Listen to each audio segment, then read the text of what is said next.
Toyota Innova Crysta का दोनों base variant आज हमारे पास है, जो कि ये है इसका GX वेरिएंट और एक हमारे पास है इसका G वेरिएंट। दोनों की ही बहुत ज़्यादा डिमांड है, दोनों ही वेरिएंट सबसे ज़्यादा बिकेंगे और मोस्टली दोनों के ही प्राइस निकल के आ गई है। तो आज की वीडियो में हम कंपेयर करने वाले हैं G variant versus GX variant का, दोनों में क्या फीचर आएंगे, दोनों में क्या चेंजेस किए जाएंगे और दोनों के प्राइस में कितना फर्क है। ये स्टील ट्रे में तो ये G वेरिएंट है और ये हमारा एलॉय है इसमें, तो ये है हमारा GX वेरिएंट। अगर आप GX वेरिएंट के फ्रंट में देखोगे तो आपको दोनों ही लैंप हेलोजन देखने को मिलेगी, कोई भी क्रोम की फिनिशिंग नहीं की गई है। फॉग लैंप की यूनिट दी गई है पर फॉग लैंप नहीं दिया गया और टर्न इंडिकेटर नीचे में दिए गए और यहाँ पे एलॉयस दिख रहे होंगे आपको। आप उसमें चलते हैं जी वेरिएंट की तरफ, तो जी वेरिएंट में भी दोनों ही आपको हेलोजन हेडलैम्प दिए गए हैं, कोई भी प्रोजेक्टेड एलईडी नहीं है। ये तो बेस वेरिएंट, इसमें तो आप सोच भी नहीं सकते। यहाँ पे भी आपको कोई लाइनिंग नहीं की गई है, पर वहाँ पे आपको सिल्वर लाइनिंग की गई थी अगर आप GX वेरिएंट को देखोगे फ्रंट से। पर यहाँ पे ग्रिल में आपको कोई भी लाइनिंग नहीं की गई है, पूरा प्लेन रखा गया है। टोयोटा का लोगो में बस क्रोमिंग की गई है और इसको भी ब्लैक फिनिश दिया गया है। और फ्रंट में आपको कोई भी DRL नहीं मिलने वाला,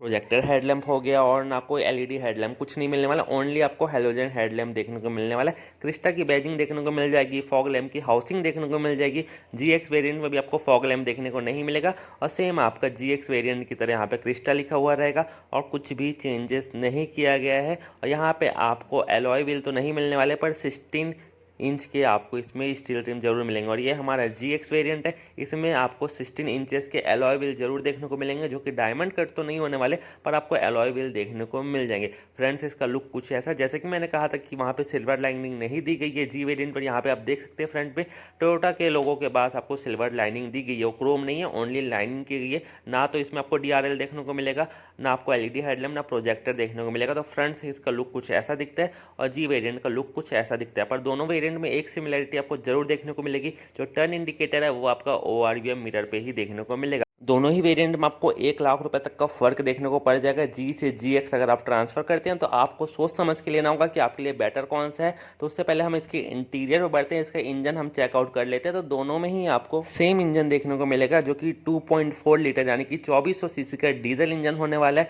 सेम इंजन दोनों में ही दिए गए G और GX में, तो इंजन में कोई भी चेंजेस नहीं किए गए। ये है इसका इंजन। यहाँ पे आपको एड ब्लू का यूनिट दे दिया गया, बाकी गाड़ियों में आपको बाहर में दिया जाता था, पर टोयोटा इनोवा में आपको अंदर में ही देखने का मिलेगा, जिसको आप DPF भी कह सकते हो। और ये रहा इसका कुछ इंजन इसका आपको 3 साल की वारंटी और 1 लाख किलोमीटर तक की वारंटी इसमें देखने को मिलेगी। टोयोटा की तरफ से इंजन बहुत ही रिलायबल है हमारी इनोवा का, तभी इस वजह से इनोवा हमारी बहुत ज़्यादा डिमांड में रहती है। अब हम चलते हैं इसके G वेरिएंट के इंटीरियर की तरफ, जो कि पूरा ही बेस मॉडल है, पूरा बेसिक होने वाला है। तो अगर हम G वेरिएंट के इंटीरियर के अंदर एंटर करते हैं तो हमको यहाँ पे फुली फैब्रिक सीट देखने को मिलती है, कोई भी लेदरेट नहीं है। और यहाँ पे आपको लेन एडजस्टमेंट या सीट रिक्लाइनमेंट का आपको लीवर देखने को मिल जाता है, पर आपको सीट एडजस्टमेंट का बटन देखने को नहीं मिलता, यानी कि सीट हाइट अगर आप अप एंड डाउन नहीं कर सकते बेस वेरिएंट पे।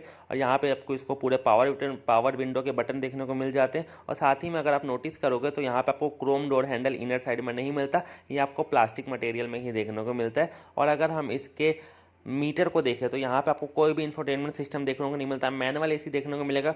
और स्टीयरिंग में टोयोटा का लोगो और SRS एयरबैग की ब्रांडिंग, और आपको टिल्स एंड टेलीस्कोपिक दोनों ही स्टीयरिंग व्हील देखने को मिल जाएगा। बस आपको एक बटन दिया गया डिस्प्ले का, ना कि क्रूज कंट्रोल का दिया गया है, ना कि वॉल्यूम रॉकर का, ना ही फोन अटेंड करने का।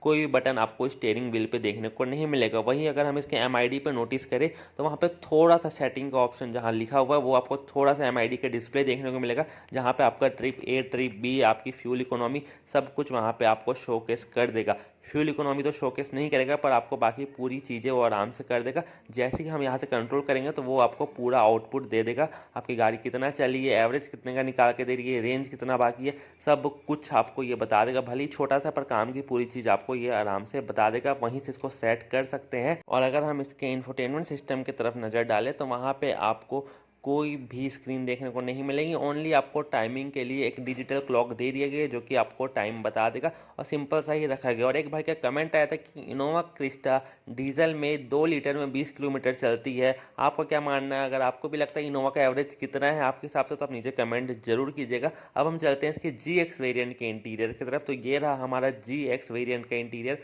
अगर आप यहाँ पे देखोगे तो आपको यहाँ पे बटन दिए गए हैं ऐड ग्लू के, बोनट ओपनिंग के। वहाँ पे आपको ऐड ग्लू का बटन नहीं दिया गया था, और वहीं पे आपको क्रोम डोर हैंडल देखने को नहीं मिल रहा था, पर यहाँ पे आपको क्रोम डोर हैंडल देखने को मिलेगा जो कि इनर साइड से, और साथ ही में आपको यहाँ पे 8 इंच की टच स्क्रीन भी देखने को मिलेगी जो कि आपको जी वेरिएंट पे देखने को नहीं मिलती थी। पर ज़्यादा खुश होने की ज़रूरत नहीं है, यहाँ पे आपको रिवर्स कैमरा देखने को नहीं मिलने वाला, और साथ ही में आपको इको मोड, पावर मोड आपको जी एक्स वेरियंट में मिलेगा और जी वेरिएंट में नहीं मिलेगा। यहाँ पे आपको कूल्ड ग्लव बॉक्स भी देखने को मिल जाता है जो कि अपना बेस मॉडल जी वेरिएंट में नहीं है, और यहाँ पे Android auto, Apple car play सब कुछ आपको देखने को मिल जाएगा। बाकी ना क्रोमिंग की गई है अच्छे से ना कुछ है, आपको एकदम रॉ फिनिश दिया जाएगा। यहाँ पे आपका कूल्ड ग्लव बॉक्स है, और अगर हम नीचे चलते तो ये रहा आपका नॉर्मल ग्लव बॉक्स। और जैसा कि यहाँ पे आपको इको मोड और पावर मोड का बटन देखने को मिल सकता है। जैसे कि मैंने बताया, अगर आप इसको इको मोड में चलाओगे तो आपकी एवरेज और इकोनॉमी गाड़ी की बढ़ जाएगी, और अगर आप इसको पावर मोड में चलाओगे तो इकोनॉमी आपकी लेस हो जाएगी और आपकी पावर बढ़ जाएगी, ताकि आपकी गाड़ी और अच्छा परफॉर्मेंस करे, पर आपको थोड़ा सा एवरेज में दिक्कत हो सकता है। बाकी इसकी रियर की सीट अगर हम देखें और डिक्की देखें तो दोनों में ही सेम देखने को मिलने वाली, दोनों ही सीट आपकी फोल्डेबल हो जाती है। 1 मिनट में यहाँ पे फोल्ड करके भी आपको दिखा देता हूँ। तो फोल्ड करने के बाद जो इसका बूट स्पेस है वो आपको 500 से लेकर 800 लीटर तक का मिल जाता है, और अगर आप उसकी दोनों सीट, सेकंड रो की सीट को भी फोल्ड करते हैं तो 1000 लीटर तक का आपको बूट स्पेस आराम से देखने को मिल जाता है। तो जी वेरिएंट ले लो या जी एक्स वेरिएंट ले लो, दोनों के ही सीट की क्वालिटी आपको सेम मिलने वाली है। दोनों ही फैब्रिक सीट रहने वाली है, कोई भी ज़्यादा चेंजेस नहीं किया गया, और दोनों की ही सीटिंग कैपेसिटी उतनी है, और आपको 7 सीट ऑप्शन और 8 सीट ऑप्शन दोनों ही सीट के साथ आएगी, और दोनों में आपको 10-10 हज़ार का फर्क पड़ेगा। अब हम चलते हैं इसके प्राइस की तरफ कि दोनों की प्राइस क्या रखी गई। उससे पहले आप वीडियो को अभी तक देख रहे हैं तो वीडियो को लाइक कर दे, चैनल पर नहीं हो तो चैनल को सब्सक्राइब जरूर करना, और जो भी इनोवा का फैन है या इनोवा लेने का सोच रहा है उसके साथ शेयर जरूर करना है, अपने पास सेव करके जरूर रखना, और सब्सक्राइब और लाइक जरूर करना। तो जो इसकी प्राइस रखी गई है जी वेरिएंट की, उसकी रखी गई है 19,13,000, 19,13,000 रुपये एक्स शोरूम, और अगर आप इसका 8 सीटर ऑप्शन लेते हैं तो 19,18,000। वहीं अगर आप इसका जी एक्स वेरियंट लेते हैं जो कि ये है एलॉय वाला वेरियंट, उसकी प्राइस रखी गई है आपको 19,99,000, यानी कि मान के चलो 20 लाख रुपये रखी गई है। और जो उसका 8 सीटर वेरियंट है उसकी प्राइस रखी गई है 20,08,000। मैं यहाँ पे चार्ट डाल देता हूँ, आप वहाँ से अच्छे से समझ सकते हैं। और ऑन रोड प्राइस आप कौन सी स्टेट से बिलोंग करते हैं उस वाइज डिपेंड करेगा। अगर आप अपनी स्टेट का ऑन रोड प्राइस जानना चाहते हैं तो नीचे कमेंट